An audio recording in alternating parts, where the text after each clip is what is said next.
Et on met les deux pieds dans le grand bain avec Jean-François Bay. Bonjour Jean-François. Oui, bonjour. On va regarder ensemble un peu quelles sont les leçons de la crise grecque pour les investisseurs. D'abord, c'est un bon accord ou, comme le sous-entendait Grégory Volokhin il y a un instant, finalement c'est une façon de reculer pour mieux sauter? Alors on ne sait pas si c'est un bon accord, ce qui est un petit peu bizarre. Alors déjà, il y a un soulagement des marchés quand on regarde les indicateurs qui sont plutôt satisfaits de l'étape qui vient d'être franchie. Les actions qui rebondissent, les bancaires en tête, les taux qui ont plutôt tendance à rester sur des niveaux bas en Italie, en Espagne, avec une hausse ce matin sur les taux allemands. Donc les obligataires jouent en fait l'accord grec qui vient d'être négocié, ou le pré-accord grec plus exactement. L'euro reste sur des niveaux de 1,10. Je pense que ce qui est un petit peu surprenant, c'est une vraie mise sous tutelle de la Grèce, des accords qui avaient été refusés lors du référendum, et finalement les décisions viennent d'être prises ou proposées à la Grèce ou acceptées dans un premier temps par la Grèce sont pires en fait que ce qui était annoncé il y a encore une semaine ou 15 jours. Donc c'est ça qui est un petit peu surprenant. On a l'impression que le feuilleton ne sera pas terminé. Mis sous tutelle, quand on regarde l'ensemble des éléments qui sont annoncés, c'est, je dirais, il faut absolument que la Grèce montre patte blanche étape après étape, j'allais dire jour après jour, d'ici mercredi, réforme du système de la TVA, du système des retraites, de l'Institut des statistiques, donc une indépendance de l'Institut statistique, l'autorité fiscale indépendante, des mécanismes de réduction automatique des dépenses, etc., etc. Il faut regarder la liste à la Prévert de l'ensemble des mesures qui doivent être acceptées, mises en place très rapidement par la Grèce. Il y a forcément une question, est-ce que politiquement les Grecs vont pouvoir accepter et est-ce que... Parce qu'on rappelle que certes l'accord est arrivé au bout de 30 heures et quelques de négociations, mais il reste derrière tous les parlements qui, en Grèce comme en Allemagne, comme dans un certain nombre d'autres pays, doivent valider cet accord. Voilà. Il faut absolument que la Grèce vote ces différentes mesures et petit à petit les éléments techniques seront débloqués. Bon, c'est vrai que l'élément un petit peu nouveau, c'est le rééchelonnement de la dette actuelle. On se souvient que les Européens, enfin les deux plans en dette ont quand même débloqué 250 milliards d'euros et puis on a effacé près de 100 milliards d'euros de dette déjà. Donc on revient avec un nouveau plan d'aide, un troisième plan d'aide de 80 milliards. Je pense que les créanciers ont raison de demander justement des garanties.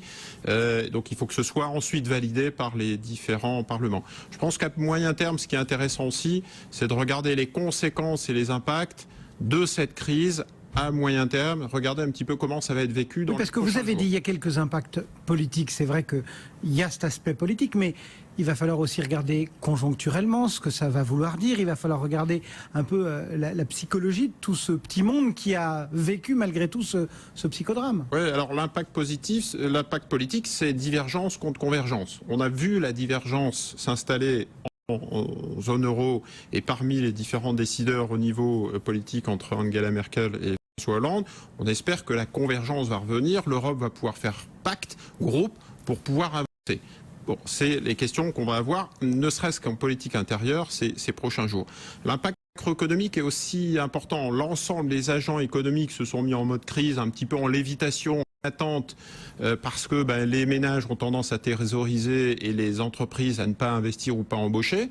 C'était vrai surtout en Grèce où le système était complètement figé, le système a été mis à plat. Il faut relancer l'économie grecque, ce qui n'est pas gagné, mais c'est aussi des impacts sur nos économies. C'est-à-dire que si vous faites le sondage dans la rue, effectivement cette crise en Grèce a tendance à polluer l'ensemble des décisions économiques de nos différents agents, même en France, et donc c'est pas très très sain. L'autre impact psychologique, c'est le retour de la confiance ou de la méfiance. Alors sur l'aspect psychologique et aussi macroéconomique, c'est quid du plan de Juncker. C'est-à-dire qu'on a énormément parlé des dettes, donc déficit, dette, créance, avec une Europe des créanciers, une Europe, comme disaient certains, des comptables et des Excel. Il va bien falloir à un moment donné reparler en fait des investissements futurs, une sorte de projet européen.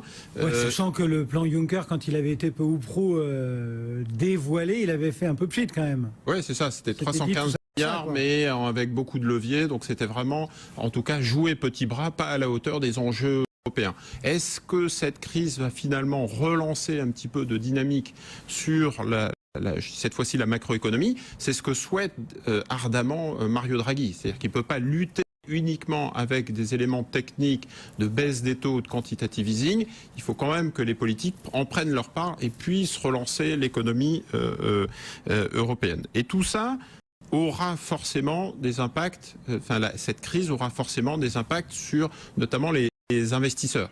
Hein, alors, on a un petit peu les leçons. Parce qu'ils sont quand même largement partie prenante. On les a vus réagir à chaque moment de la crise, même si c'est peut-être pas eux, à l'inverse d'autres moments de la crise européenne, même si c'est probablement pas eux qui ont plus appuyé là où ça faisait mal. Exactement. Il y a effectivement les 4 grandes leçons, j'allais dire, qu'on peut tirer à ce stade. C'est que d'une part, on est de plein pied dans des marchés qui vont être de plus en plus volatiles ou qui vont rester très volatiles. On l'a vu avec la crise en zone euro, on l'a vu avec la crise en Chine et le changement de cycle en Chine, le ralentissement, et on le voit là encore récemment avec la Fed et la hausse des taux qui doit être pilotée d'ici la fin de l'année. Tout ça, nécessairement, va entraîner de la volatilité. Alors malheureusement pour le palpitant des traders qui sont partis sur Grexit, pas Grexit, Grexit, pas Grexit depuis 15 jours, je pense que le cœur a été bien sollicité, mais est mis à rude épreuve, mais globalement, c'est un petit peu la tendance qui va perdurer jusqu'à la fin de l'année, le temps de vivre un petit peu ces étapes de transition. L'autre élément qui est clair en zone euro, c'est un environnement de taux bas. La BCE est à la manœuvre, l'ensemble des banques centrales, mais en particulier la BCE. Il va falloir donner, je dirais, un peu d'oxygène ou continuer à donner de l'oxygène à l'économie grecque et à l'économie en zone euro, notamment en maintenant des taux très bas et un euro très bas. Ce qui milite en faveur une troisième leçon, c'est diversification internationale des placements. Si vous êtes investisseur et que vous êtes uniquement en zone euro, c'est pas pareil que si vous avez pu profiter un petit peu des croissances internationales. La troisième chose, ou la quatrième leçon, c'est de faire le distinguo entre les traders et les investisseurs. Si vous êtes trader, vous essayez au jour le jour, on le voit bien, de capter des tendances. Et voilà. Et donc, Grexit ou pas Grexit, vous essayez de jouer parmi ces mouvements qui sont très très violents, c'est fast and furious. Si vous êtes investisseur, il faut absolument garder vos positions. Très difficile de timer le marché.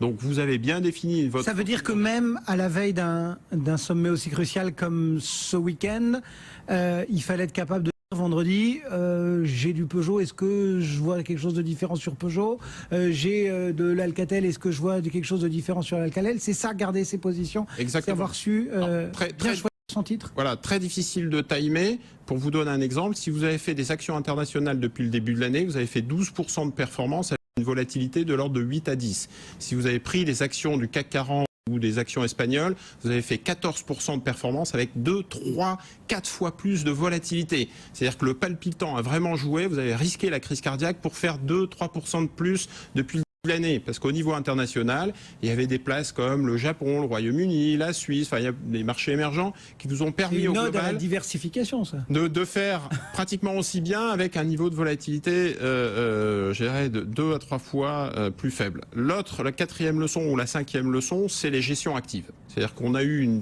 un marché extraordinairement haussier, notamment aux États-Unis, ou sur les taux d'intérêt zone euro sur les 4-5 dernières années.